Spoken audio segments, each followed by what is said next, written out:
Once an individual consents to the social contract, Rousseau continues, he tacitly commits himself to a rather amorphous force called the general will, a concept which has troubled students of Rousseau since the social contract was first published. At this point, Rousseau, the lover of paradox and rhetorical effects, puts the matter in what some have considered a sinister way. Whoever refuses to obey the general will shall be constrained to do so by the whole body, which means nothing other than that he shall be forced to be free. Forced to be free. Many agree that individuals should be compelled to obey laws with which they disagree. Rousseau contends that such compulsion is really a form of freedom. This strikes many as perverse. But consider what Rousseau says next. He believes that the social contract, in a sense, changes man's very nature. The passing from the state of nature to the civil society produces a remarkable change in man. It puts justice as a rule of conduct in the place of instinct, and gives his actions the moral quality they previously lacked. Man acquires with civil society moral freedom, which alone makes man the master of himself, for to be governed by appetite alone is slavery, while obedience to a law one prescribes to oneself is freedom. Rousseau maintains that the general will, which is not necessarily the will of all, cannot err. It is always right and just. Thus, according to Rousseau, when an individual disobeys the general will, he is caving in to his selfish appetite and personal whim. By compelling him to obey the general will, therefore, society is forcing him to be free. But what exactly is the general will?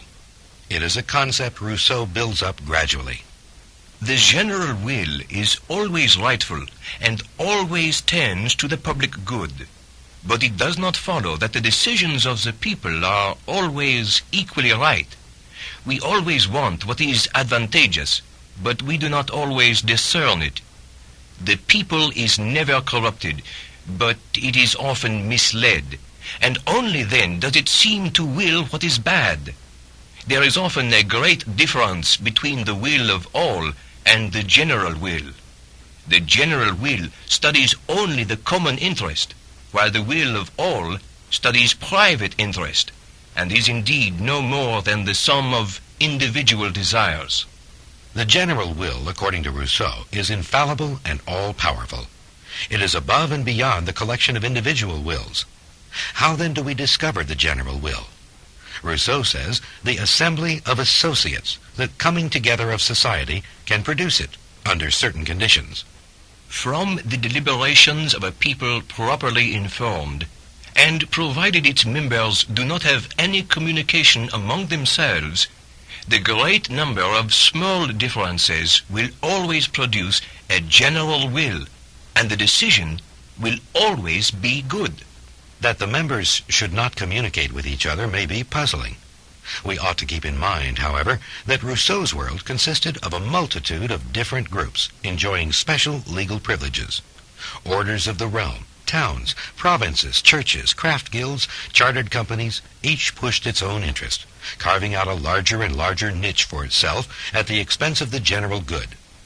Rousseau saw politics reduced to this shoving and clawing for group advantage.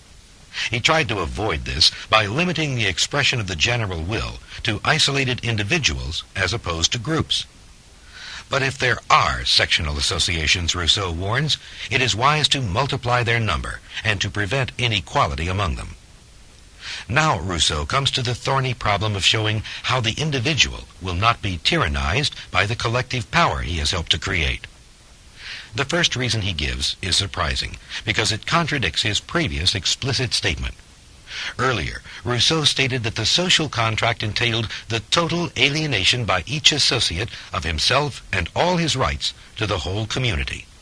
Now he says that only part of the power is alienated.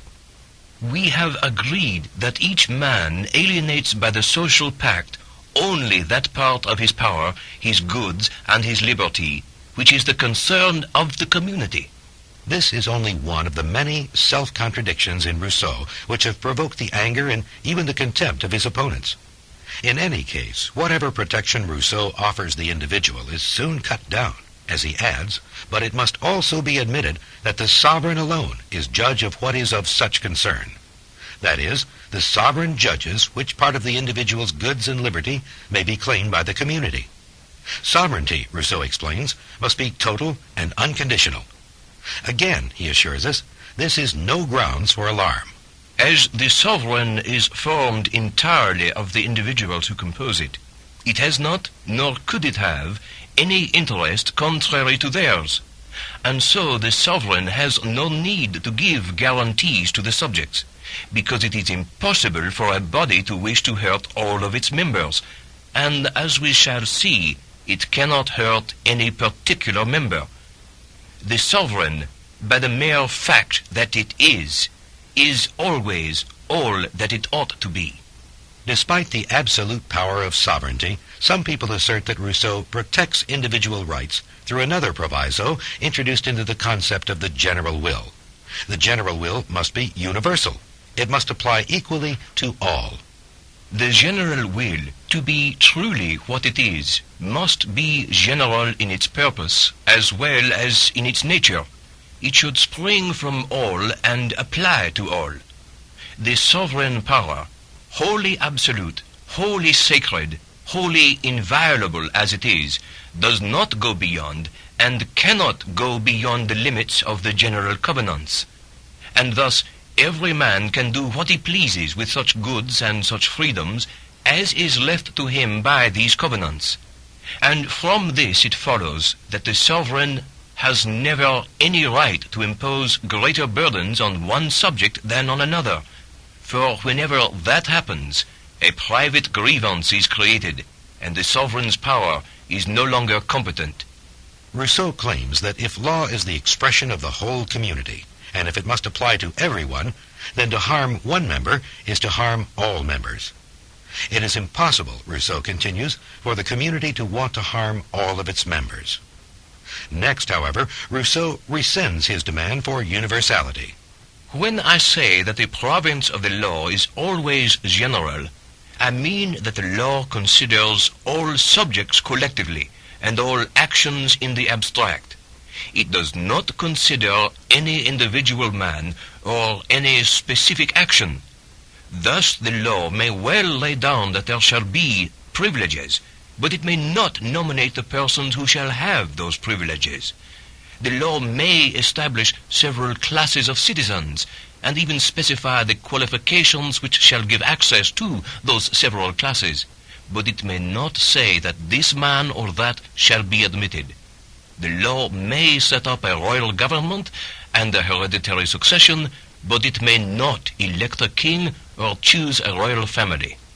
Rousseau seems to say that the law may indeed discriminate, granting special privileges to some and withholding them from others, just so long as specific individuals are not singled out. This discrimination clearly negates the protection supposedly afforded to the individual by the law's universality. But does universality actually provide this protection? Imagine a law requiring everyone to profess a certain religion, much like the civil religion Rousseau later proposes.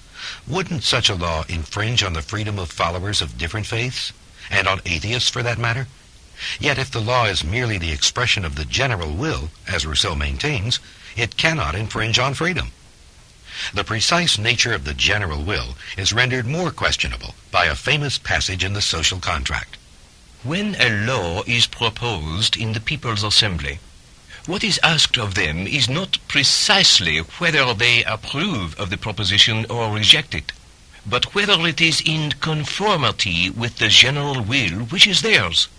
Each, by giving his vote, gives his opinion on this question, and the counting of votes yields a declaration of the general will. When, therefore, the opinion contrary to my own prevails, this proves only that I have made a mistake, and that what I believed to be the general will was not so. If my particular opinion had prevailed against the general will, I should have done something other than what I had willed, and then I should not have been free. In voting, the citizens offer their opinions, or guesses, on what the general will is. Rousseau seems to say that the general will is not a will in any ordinary sense, not even the will of a collective. It is an abstraction, standing for what is good, just, and useful for the whole body. This brings up an alarming question. Is it possible that the true general will can be discovered by a small, self-appointed elite, which is well-informed and which has only the good of society at heart? During the French Revolution and the Reign of Terror, a group of men known as the Jacobins represented only a minority of the people. Were they nonetheless the real bearers of the general will, as they claimed to be? Rousseau appears to make the general will an abstraction, with no necessary link to the will of the people. At the same time, he endows it with absolute power. Is this engine of totalitarian control now available to any group of zealots who feel they have the truth and know what is best for society, regardless of what the other members of society may think? Some supporters of Rousseau mitigate these totalitarian inferences by directing attention to other passages of his works. One example of this is the long article he wrote for the Encyclopedia titled Political Economy, which appeared 7 years before The Social Contract. Here, Rousseau sketches a theory of the state, utilizing the concept of the general will. He also addresses the question of protecting the individual's life and liberty. If someone were to tell us that it is good that one person should perish for all, I would admire this saying when it comes from the lips of a worthy and virtuous patriot who dedicates himself willingly and out of duty to die for the welfare of his country. But if this means that the government is permitted to sacrifice an innocent person for the welfare of the multitude, I hold this maxim to be one of the most despicable that tyranny has ever invented, and the most directly opposed to the fundamental laws of society. For far from it being the case that one individual should die for all have committed their goods and lives in defense of each of them, so that individual weakness would always be protected by public force, and each member by the entire state. The Rousseau who wrote this would have been horrified by the wholesale violations of individual rights performed in his name by the Jacobins during the Reign of Terror. His defenders would add that Rousseau's ideal society, the one which the social contract suited perfectly, is quite a small one. Did Rousseau believe then that the great monarchies of his time were illegitimate? Not necessarily. Any state which is ruled by law I call a republic, whatever the form of its constitution, for then and then alone does the public interest govern, and then alone is the public thing, the res publica, a reality. If it is to be legitimate, the government must not be united with the sovereign, but must serve it as a ministry. So even a monarchy can be a republic. But can the law be declared by the people in person each and every time? This is not to say that the commands of leaders may not pass for the general will, if the sovereign, being free to oppose them, does not do so. In such a case, the silence of the people permits the assumption that the people consents. The silence of the people. The general will cannot be represented, but it can often be assumed from the silence of the people when they have the power to override the government. In Rousseau's article on political economy, he further reduces the need for the people to declare the general will explicitly. How, I will be asked, does one go about knowing the general will in the situation where it is not expressed? Must the whole nation be assembled at each unforeseen event? It ought the less to be assembled, because it is not sure its decision would be the expression of the general will, because this means is unworkable for a large populace, and because it is rarely necessary when the government is well-intentioned. For the leaders know very well that the general will is always on the side most favorable to the public interest, that is, the most equitable, so that it is necessary simply to be just, to be assured of following the general will. Rousseau appears to say that his views apply to countries with large populations.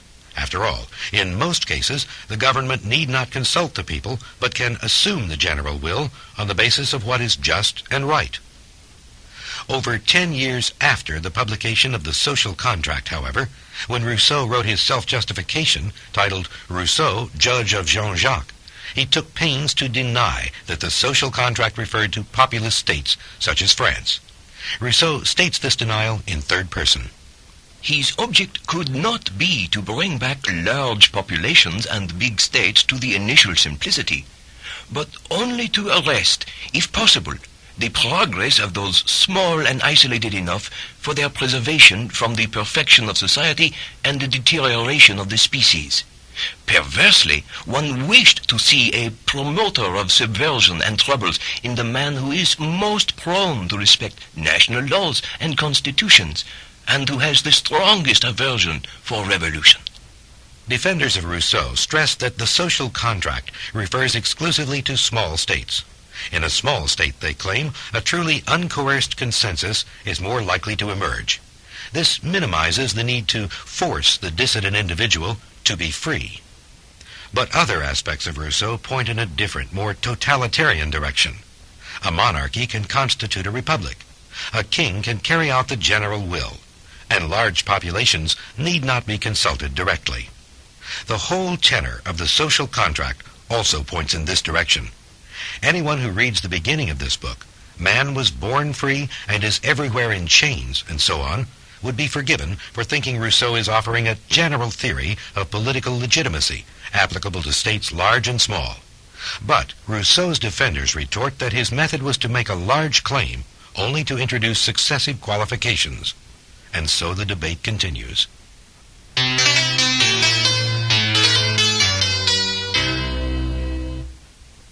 Rousseau's account of the formation of the state contains a serious gap. Given that the population comes together and forms a corporate body known as a state through the social contract, how do the members instantly become capable of acting like virtuous citizens? The moment before the social contract, Rousseau considers man to be nothing more than a stupid and limited animal. The moment after, man is required to recognize the good and to conform his will to it. Rousseau attempts to solve this dilemma. He bridges the passage of man from a brute to a civic-minded citizen with the Lawgiver. The Lawgiver is a kind of deus ex machina, or God from the machine, who suddenly appears to resolve every problem miraculously. Rousseau describes the Lawgiver. Whoever ventures on the enterprise of setting up a people must be ready to change human nature, to transform each individual who by himself is entirely complete and solitary into a part of a much greater whole, from which that same individual will then receive, in a sense, his life and being. The founder of nations must weaken the structure of man in order to fortify it, to replace the physical and independent existence we have all received from nature with a moral and communal existence. The nearer men's natural powers are to extinction or annihilation, and the stronger and more lasting their acquired powers, the stronger and more perfect is the social institution. The Lawgiver, Rousseau asserts, is the engineer who invents the machine. He refers to John Calvin's role in establishing the laws of Geneva.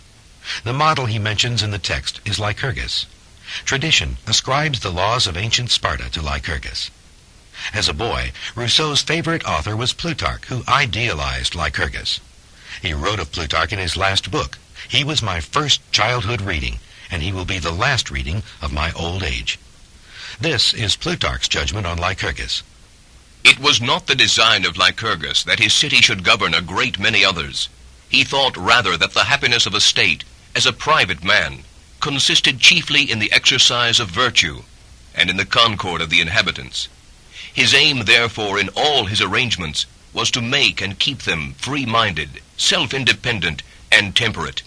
Lycurgus was the author, not in writing, but in reality, of a government which no one else could so much as copy. In Sparta, citizens could not farm, engage in trade, or commercial activity. These were reserved for the slaves, the helots, and the few foreigners permitted in the state. From the age of 7 to 30, males were subjected to a pitiless regimen of physical training and military drill. A visitor, tasting the famous Spartan black broth, the staple of their diet, was supposed to have said, "Now I understand why the Spartans do not fear death." Laws regulated every aspect of the individual's life, down to the most intimate detail. Through compulsory education, public festivals, and other ritual occasions, the Spartan was molded and shaped into a very special human being. A human being widely admired, even by some of the philosophers of Sparta's arch-enemy, Athens. This is puzzling. After all, Sparta produced no thinkers or artists comparable to the great Athenians. What it did produce was something that Rousseau considered more important than plays and beautiful statues. It produced men in the heroic mold. Men such as Leonidas. This Spartan general and his 300 warriors at Thermopylae fought to the last man against the vast army of Xerxes, the king of Persia. The epitaph placed there reads simply, "Go tell the Spartans that we died here, obedient to their orders." Rousseau thought this spirit was the most precious thing in life. Small wonder that Rousseau cherished such a deep admiration for the ultimate author of this human type, Lycurgus. Rousseau is unclear as to exactly how the lawgiver functions in the social contract. He tries to salvage the ultimate sovereignty of the general will by saying that the lawgiver will only frame the laws, which will then be submitted to the people for ratification. But how will a newly formed people have the wisdom to accept the beneficent rules conceived by the sage statesman? By themselves, the people always will what is good, but by themselves they do not always discern it. The general will is always rightful, but the judgment which guides it is not always enlightened. It must be made to see things as they are, and sometimes as they should be seen. It must be secured against seduction by the desires of individuals. Individuals see the good and reject it. The public desires the good but does not see it. Both equally need guidance. Individuals must be obliged to subordinate their will to their reason. The public must be taught to recognize what it desires. The lawgiver's great soul is the true miracle which must vindicate his mission. At the end of the social contract, Rousseau puts forward two proposals which disturb even those who defend him against the charge of being a totalitarian. First, for setting up a tribunal of censors, and second, for instituting a civil religion. The censor's office is not an attempt to impose the dogma of a hierarchical institution.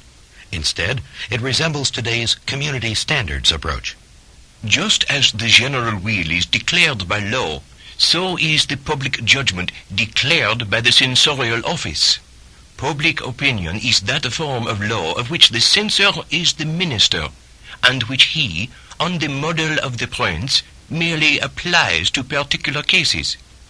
Far then from the censorial tribune being the arbiter of the people's opinion, it is only the spokesman, and as soon as it departs from this, its decisions are void and without effect.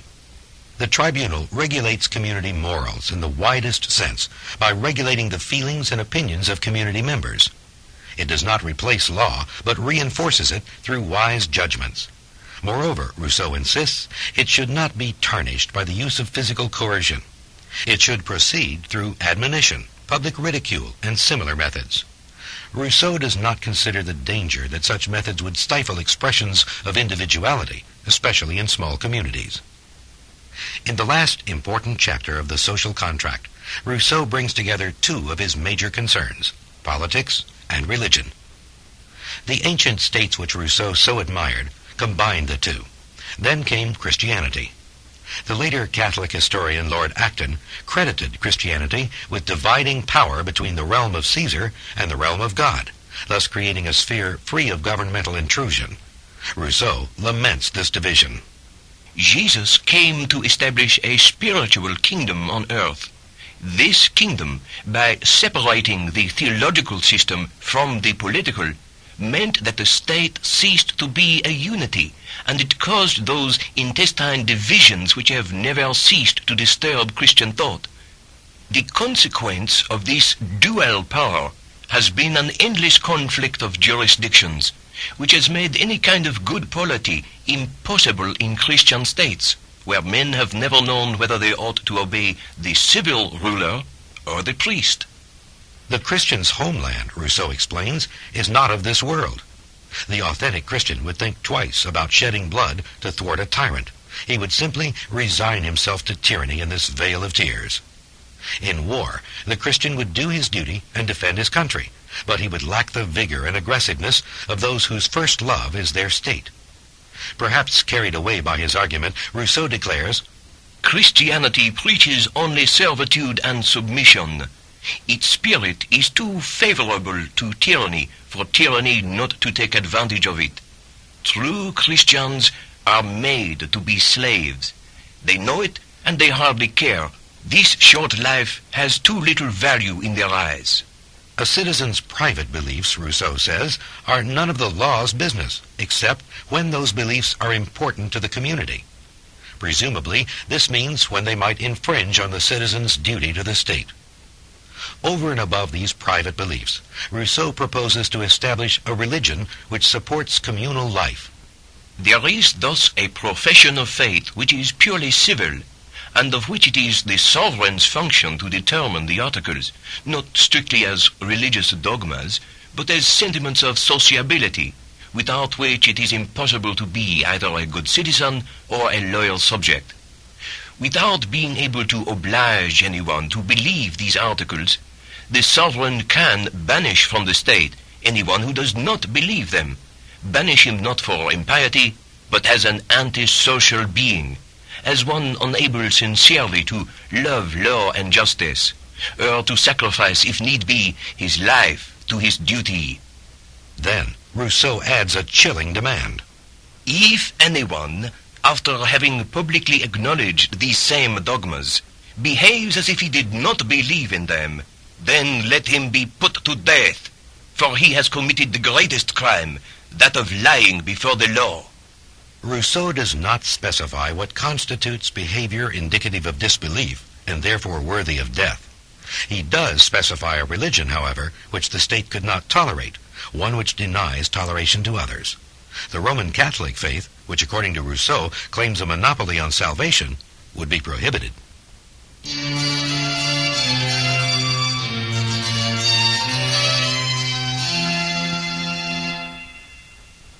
Public authorities reacted to his works quite differently than Rousseau had expected. In June 1762, the Parliament of Paris ordered his book Emile to be burned and Rousseau to be arrested. A few days later, the government of Geneva issued a writ for the public burning of Emile and the social contract, and for Rousseau's arrest. Rousseau sought refuge in a Swiss territory belonging to the tolerant King of Prussia, Frederick the Great. In 1766, Rousseau visited England with the Scottish philosopher David Hume. The fashionable circles of politics and culture doted on him. Was this not, after all, the great dissident, the famous, even notorious rebel? One man who had very definite views on this subject was Samuel Johnson. His friend and later biographer James Boswell asked him one day whether he believed Rousseau to be a bad man. Dr. Johnson considered the question.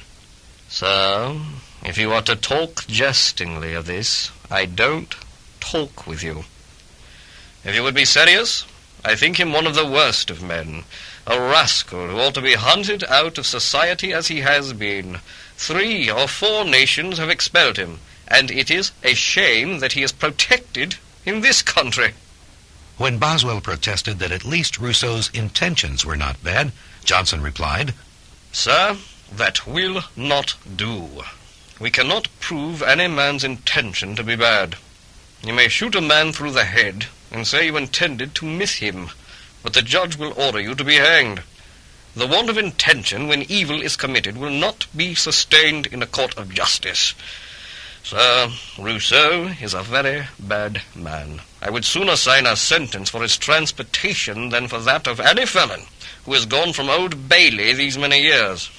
Yes, I should like to have him work in the plantations. When Boswell asked whether Rousseau was as bad a man as Voltaire, Dr. Johnson replied, Why, it is difficult to settle the proportion of iniquity between them. Rousseau's trip to England ended disastrously. He fought with Hume, who he came to believe was part of the philosophes' conspiracy against him. Most of Rousseau's last works were autobiographical, intended as self-justifications. This is especially true of his Confessions.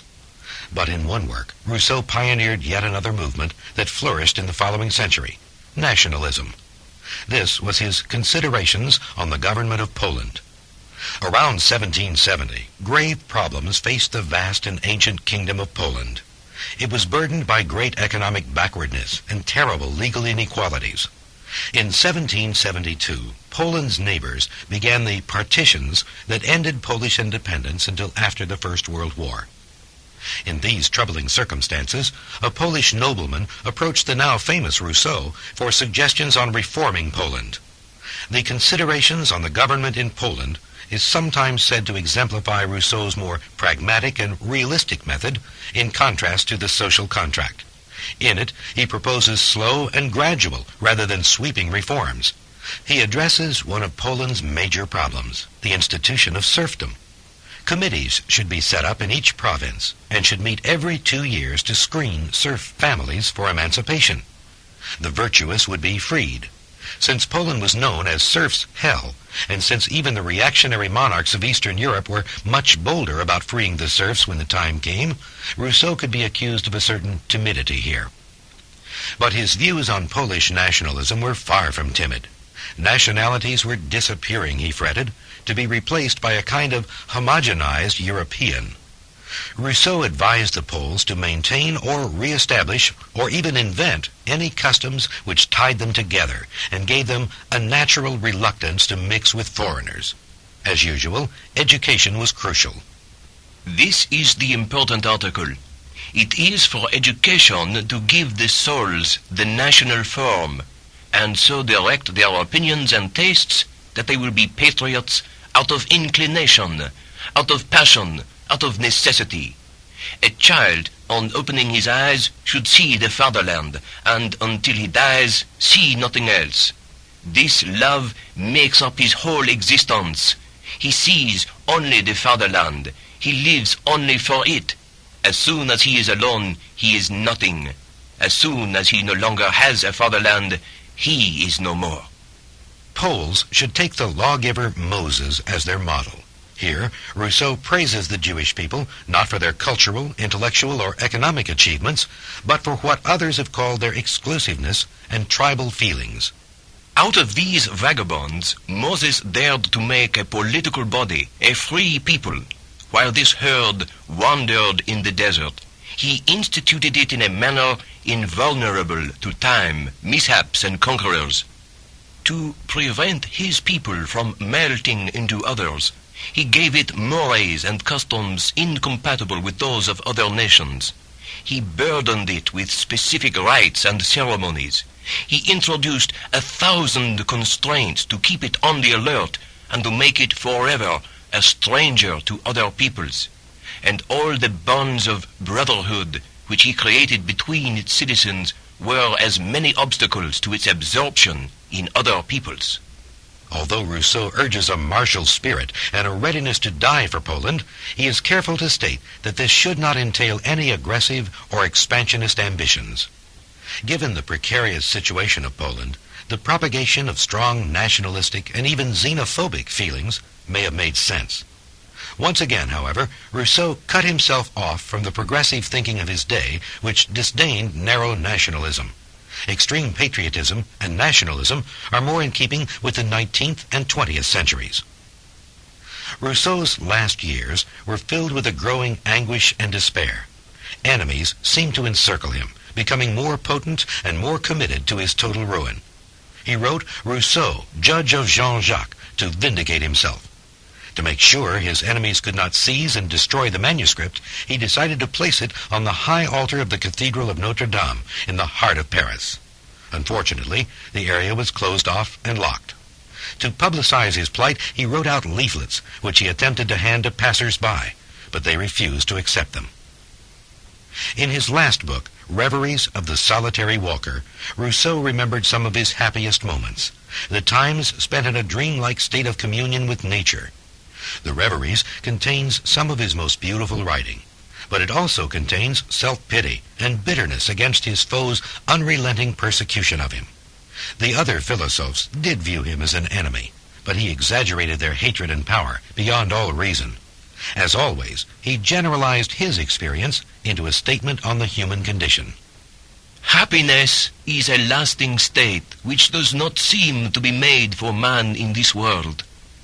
Everything here on earth is in a continual flux which allows nothing to assume any constant form. All things change round about us. We ourselves change, and no one can be sure of loving tomorrow what he loves today. All our plans of happiness in this life are therefore empty dreams. On May 30th, 1778, Voltaire died in Paris. As someone approached the bed with a candle to see if he still lived, his last words are supposed to have been, "What? Hellfire already?" Rousseau died approximately 1 month later, on July 2nd. He was 66 years old. His last days were spent surrounded by trees and lakes on an estate put at his disposal by yet another admiring aristocrat. He was first buried on the estate, but his body was later transferred to the Pantheon in Paris. For a while, his political writings were neglected, but with the outbreak of the French Revolution in 1789, they blossomed. Different sides quoted Rousseau to buttress their arguments. Some deny that Rousseau had much effect on the revolutionaries, but Edmund Burke, the great British conservative, had no doubts. There is a great dispute among their leaders, which of them is the best resemblance of Rousseau. In truth, they all resemble him. Him they study, him they meditate, him they turn over in all the time they can spare from the laborious mischief of the day or the debauches of the night. Rousseau is their canon of holy writ. To him they erect their first statue. But Rousseau's greatest impact was on the radical phase of the Revolution, when the Jacobins, led by Robespierre and his young lieutenant Saint-Just, seized control. Although not everyone now or then would agree, Robespierre believed he was conscientiously applying the principles of the social contract to a France confronted by enemies within and without. If it was necessary to strip the individual of his basic rights, to push terror to the utmost in order to achieve this, so be it. Nothing took precedence over the general will. In the 2 centuries since Rousseau's death, the debate has raged over the real meaning and effect of his ideas. Some consider him to be a prophet of democracy and the moral dignity of the individual. Others view him as an enemy of all organized society and as an infantile rebel against authority. Still others see him as an unvarnished totalitarian. Perhaps the fairest judgment on Rousseau was delivered by Benjamin Constant, the leading liberal of France in the generation following the French Revolution. In transferring to our modern times an extent of social power, of collective sovereignty that belonged to other ages, this sublime genius, who was animated by the purest love of liberty, nonetheless furnished the deadliest pretext to more than one kind of tyranny. I will certainly shun joining the detractors of a great man. A mob of inferior minds is busy trying to tarnish his glory. He was the first to popularize the feeling for our rights. It was to his voice that generous hearts and independent souls awoke. But there is a part of life which necessarily remains personal and independent, which of right is beyond the competence of society.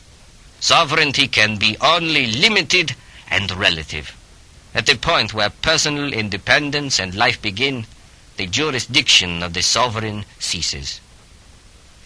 Rousseau failed to recognize this truth, and his era has made of his social contract, so often invoked in favor of liberty, the most terrible support of all kinds of despotism. Rousseau had the sentiment of liberty, but not the theory.